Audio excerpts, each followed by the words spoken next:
Irlande, Royaume-Uni, Belgique, Pays-Bas, Danemark, Suède. Déjà presque 3 mois qu'on randonne à travers l'Europe. Au fil des parcs, on apprend à éviter les pièges et les surprises de la randonnée dans toutes les conditions. Je vais vous présenter dans cette chronique les quelques conseils de base pour garder un bon souvenir de votre futur voyage outdoor dans un pays d'Europe.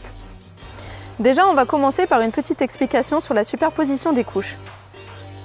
Depuis quelques années, les marques travaillent sur des vêtements plus fins et techniques où chaque couche remplit son rôle. La première couche fine permet de réguler la température et d'évacuer la transpiration. C'est la couche la plus importante en cas de température extrême, chaude ou froide. La seconde couche confirme l'apport de chaleur si besoin est. Sauf par temps chaud où une seule couche suffit, vous l'apporterez la plupart du temps.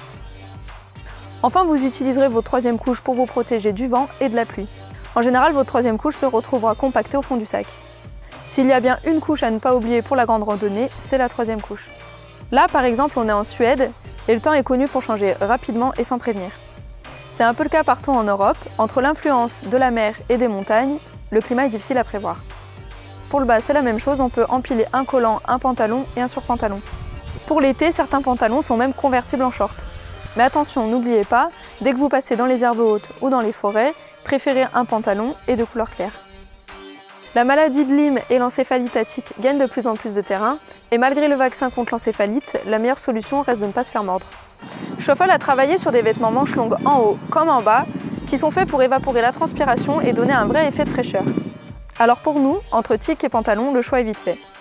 Enfin, on va parler un petit peu des pieds. S'il y a une chose qu'il ne faut pas négliger, c'est le choix des chaussures et des chaussettes. N'hésitez pas à faire vos premières randos en chaussures hautes, même par temps chaud, le temps que vos chevilles reprennent le rythme. Enfin bref, n'oubliez pas que la rando c'est un sport et que là aussi, l'équipement est important. Même en Europe, on peut se faire facilement surprendre par la météo ou le relief. Alors à vos vestes et rendez-vous sur les plus beaux sentiers d'Europe.